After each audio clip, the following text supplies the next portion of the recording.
नमस्कार दोस्तों, बात करते हैं पीएनबी की। 50 रुपए का स्टॉक है, 1% की स्टॉक में रैली आई है। रैली के पीछे वजह बड़ी है। मुझे लगता है कि स्टॉक में यहाँ से एक अच्छी खासी रैली की शुरुआत होती हुई दिखाई देगी।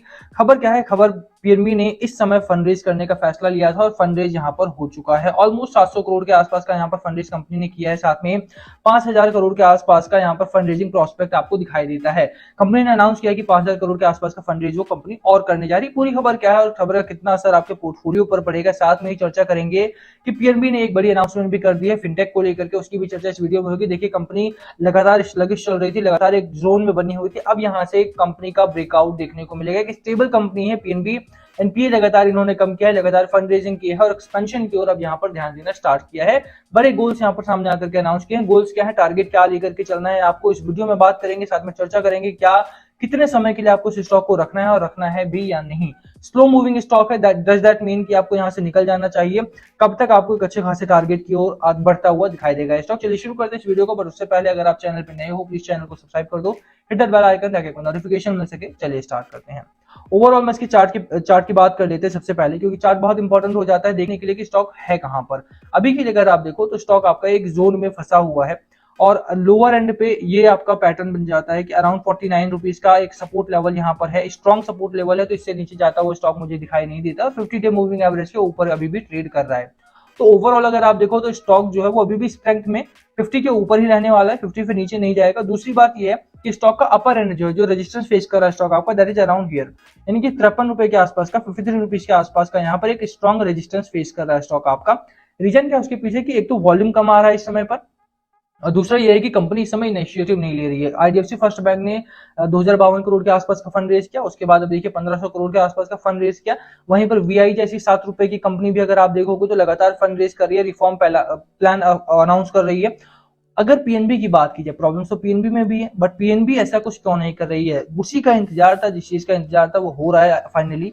कंपनी ने फंड रेज का ऐलान यहाँ पर कर दिया, और फंड रेज ऐलान ही नहीं किया बल्कि 750 करोड़ के आसपास का फंड रेज यहाँ पर उठा भी लिया है। बिल्कुल मैं सही। यहाँ पर अगर आप देखो तो स्टॉक में अब यहाँ से रैली की आना शुरुआत होगी। थोड़े से फंडामेंटल्स पर नजर डालें, उसके बाद मैं खबर पर लेकर के चलता हूँ आपको। ठीक है, ओवरऑल अगर आप देखोगे तो कंपनी बढ़िया व्यवसाय कर रही है, व्यापार अच्छा है कंपनी का। 28,000 करोड़ के आसपास का रेवेन्यू जनरेट किया था। 26-27% के आसपास का मार्जिन कंपनी एक्यूमुलेट कर रही है लगातार। अगर आप देखेंगे तो खबरों में बनी रहती है मार्जिन को लेकर के। जो सबसे ज्यादा प्रॉब्लमेटिक चीज रही थी इस कंपनी में, वो इसका हाई एनपीए था। 13-14% के आसपास का ग्रॉस एनपीए था और 5-5.5% के आसपास का नेट एनपीए था, जो कंपनी ने क्वार्टर ऑन क्वार्टर रिड्यूस किया और 2% के एनपीए पर अभी भी बैठी है। तो दो गोल है कंपनी के पास। सबसे पहला गोल तो ये है कि कंपनी को अपना एनपीए रिड्यूस करना है। अब अगर आप अच्छी कंपनीज का एनपीए देखेंगे, लाइक आईडीएफसी फर्स्ट बैंक का देख, उनका 0.86% के आसपास का नेट एनपीए बचा हुआ है मात्र बस। तो ओवरऑल अगर आप देखो तो कंपनी का एनपीए बहुत मैटर करता है कि कंपनी आने वाले दिनों में किस तरह से परफॉर्म करने वाली है। और वही रीजन है कि पीएनबी में एनपीए को देख करके लगातार ये बात होती रहती है कि क्या एनपीए की वजह से कंपनी आपका अपर एंड तक जाती हुई दिखाई भी देगी या नहीं। और दूसरा जो बड़ा गोल है इस कंपनी का, वो है फिनटेक में। अब देखिए, कंपनी अभी तक भी फिनटेक में उतना ज्यादा अच्छा काम नहीं कर पाई है। जिस तरह से एसबीआई ने योलो अनाउंस किया, योलो के बाद आप देख लीजिए कि कंपनी कितना अच्छा परफॉर्म कर रही है। एसबीआई हाउसिंग हो गया, एसबीआई अगर आप देखें, एलआईसी हो गया, एलआईसी वगैरह में भी, इंश्योरेंस कंपनी में भी एलआईसी बहुत अच्छा काम कर रही है। पूरी तरह से अगर आप देखो तो जो एंकर बैंक होते हैं, एंकर बैंक अगर आपने टर्म सुना हो तो एंकर बैंक बन के उभरी है आपकी एसबीआई।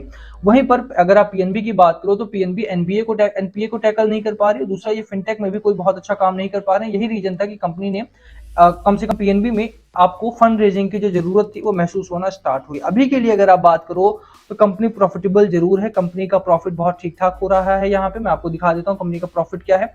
ओवरऑल अगर आप देखोगे तो ये कंपनी पीएनबी जो है अभी भी प्रॉफिट में ही है, ऐसा नहीं कि लॉस बना रही है। यहाँ पर नेट प्रॉफिट अगर आप देखोगे तो 2 क्वार्टर में ऑलमोस्ट डबल कर दिया है नेट प्रॉफिट इन्होंने। जिनको जो जितना भी इनका एनपीए रहता है, जो बैड डेट हो जाता है, उसको सेल करना स्टार्ट कर दिया है, तो एनपीए रिडक्शन वहां से भी हो रहा है। ओवरऑल अगर आप देखो तो खबरें यहाँ पर भी अच्छी हैं। अब मैं आपको लेकर के चलता हूँ मेन पॉइंट पर। खबर क्या है हमारे सामने? तो खबर ये है, आप देख लीजिए कि new Delhi state own PNB जो है has propose to raise fund from the sale of 15 crore shares यहाँ पर बेचे जाएंगे थ्रू ईएसपीएस, यानी एम्प्लॉय स्टॉक परचेज स्कीम के तहत, और 780 करोड़ के आसपास का फंड रेज किया जाएगा, जो कि अभी फाइनल हो चुका है। अभी अगर आप देखो तो ये जो फंड रेजिंग की जाएगी वो ₹2 फेस वैल्यू की होगी, जो शेयर्स में ऑलरेडी होती है, बट वो बेचा जाएगा क्योंकि अभी 50 पे चल रहा है तो 50 के हिसाब से बेचा जाएगा। ओवरऑल अगर आप देखोगे तो कंपनी अभी भी फंड रेजिंग में स्ट्रगल कर रही है। बट हाँ, मुझे लगता है कि देखिए जिस तरह से फंड रेज लगातार हो रहा है, चाहे वो एनपीए को रिड्यूस करने के लिए हो, चाहे वो एक्सपेंशन करने के लिए हो। पिछली बार अगर आपने देखा हो 2018 में 500 करोड़ के आसपास का फंड रेज किया था, उससे पहले अगर आपने देखा हो तो as part of the scheme the bank issued 10 crore new equity shares with employed discount price of 53 रुपए के आसपास का इन्होंने 10 करोड़ शेयर्स वहां पर इशू किए थे। मुझे लगता है कि बैंक में इस समय अगर आप देखोगे तो सबसे अच्छा काम हो रहा है। रीजन बीइंग कि बैंक एक तो फंड रेज कर रहा है, पहला रीजन है कि फंड रेजिंग यहाँ पर हो रही है, और फंड रेजिंग के साथ साथ अगर आप देखो तो दूसरा ये कंपनी फिनटेक में अनाउंस कर चुकी है कि that they are going to launch their own fintech companies. अब आप देखिए कि जो टेक्नोलॉजिकल फर्म्स है, चाहे वो आप देखिए अश्विनी ग्रोवर की जो फर्म थी भारत पे, या आप देखिए कि बजाज वाले भी फिनटेक में आ गए, महिंद्रा वाले फिनटेक में आ गए हैं। ओवरऑल अगर आप देखेंगे तो बैंक को compete कर पाना बड़ा मुश्किल हो गया है। यही रीजन है कि पीएनबी लगातार जो है वो या तो रेंज में रहती है या फिर गिरावट देखने को मिलती है, और अगर रैली आती भी है तो वो बहुत स्लो रैली आती है। बट अभी के लिए अच्छी खबरें आना स्टार्ट हो चुकी हैं। पीएनबी ने ऑलरेडी अनाउंस कर दिया है कि that they are going to enter into the fintech market, और अगर वो फिनटेक मार्केट में एंटर करते हैं, फाइनेंशियल टेक्नोलॉजी में मार्केट में एंटर करते हैं, तो वहां से आपको एक अच्छी खासी रैली इस स्टॉक में देखने को मिलेगी। जिस तरह का मोतीलाल ओसवाल का टारगेट आ रहा है 70 रुपए के आसपास का, मुझे लगता है कि ये टारगेट आपको बहुत ही जल्द अचीव होता हुआ दिखाई देगा। मुझे लगता है कि अच्छे टारगेट स्टॉक में आना स्टार्ट हो चुके हैं, क्योंकि यहाँ पर फंड रेजिंग जो 752 करोड़ के आसपास की हुई है, और कंपनी ऑलरेडी यहाँ पर अनाउंस कर रही है कि that they are going to enter into fintech and also expansion का भी प्लान है। आप जानते हैं कि जब पीएनबी की बहुत सारी जो ब्रांचेस थी उनमें स्कैम वगैरह सामने आया, तो उन्होंने जो ग्लोबल ब्रांचेस थी कॉस्ट कट डाउन करने के लिए उनको ऑफ कर दिया था, बंद कर दिया था। अभी यहाँ पर दोबारा से एक्सपेंशन का प्लान कंपनी शो कर रही है, और आने वाले दिनों में इसकी जो प्रॉफिटेबिलिटी है वो और ज्यादा बढ़ती हुई आपको दिखाई देगी। तो बिल्कुल यहाँ खरीदारी करने का माहौल है। चार्ट पैटर्न आपको बहुत अच्छा बनता हुआ दिखाई दे रहा है, एक अच्छा पॉजिटिव चार्ट पैटर्न है, वॉल्यूम भी धीरे धीरे करके बढ़ा है, और आरएसआई की बात की जाए तो स्ट्रांगली बुल रन में ये बेहतरीन मौका है आपके लिए खरीदारी करने का। लोअर एंड पे वही आपका सपोर्ट लेवल लेकर के चलना है 50 रुपए के आसपास का। पहला जो टारगेट रहेगा आपको वो 64 रुपीज के आसपास का पहला टारगेट, 70 का दूसरा टारगेट, दोनों ही एक सेम टारगेट है, 64 का रेजिस्टेंस है, इसलिए 64 का पहला टारगेट रखा गया है यहाँ पे।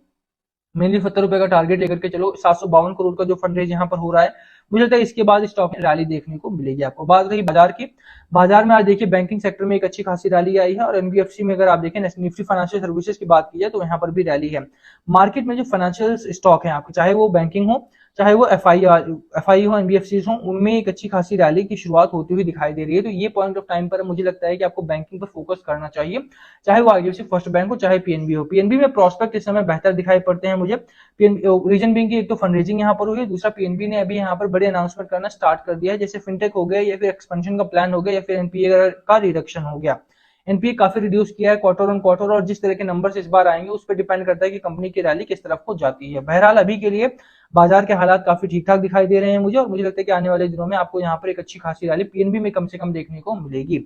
रही बात मार्केट की, तो देखिए कल का बाजार खुला रहेगा, 28 जून को मार्केट में ट्रेडिंग होगी, बट 29 को बकरा ईद की वजह से मार्केट बंद रहेगा, तो वो देख करके चलना है आपको। कल एक्सपायरी भी है, तो कल बहुत ज्यादा वोलेटिलिटी होने की संभावना है, तो वो आपको थोड़ा सा परेशान करती हुई दिखाई देगी। कल को लेकर के कोई टारगेट्स बहुत बड़े सेट नहीं करने हैं, ना ही बहुत ज्यादा खरीदारी करने उतरना है। मैं इसके शेयर होल्डिंग पैटर्न भी आपको दिखा देता हूँ। देखिए एलआईसी का बहुत बड़ा शेयर है इसमें, एलआईसी एक बड़ा डीआईआई है इस कंपनी में, 8% के आसपास की शेयर होल्डिंग एलआईसी होल्ड करती है। तो मुझे लगता है कि एक बड़ा पोटेंशियल कंपनी में है। अगर आप खरीदारी करने उतरते हो तो ये कंपनी आपको स्टेबिलिटी ऑफर करती है, साथ में ही ये फाइनेंशियल जो एक सेफ्टी है वो तो ऑफर होता ही है इस कंपनी में, ठीक है। तो मुझे लगता है खरीदारी करने के लिए बेहतरीन स्टॉक है। बाकी लास्ट कॉल मस्ट व्यूअर्स, क्या आपकी स्ट्रैटेजी स्टॉक को लेकर के प्लीज कमेंट करके शेयर करना। वीडियो को यहीं खत्म करेंगे, पसंद आए तो लाइक करना, चैनल पे नए हो सब्सक्राइब किए बिना मत जाना। Thank you for watching, please comment पूछना हो तो थैंक यू।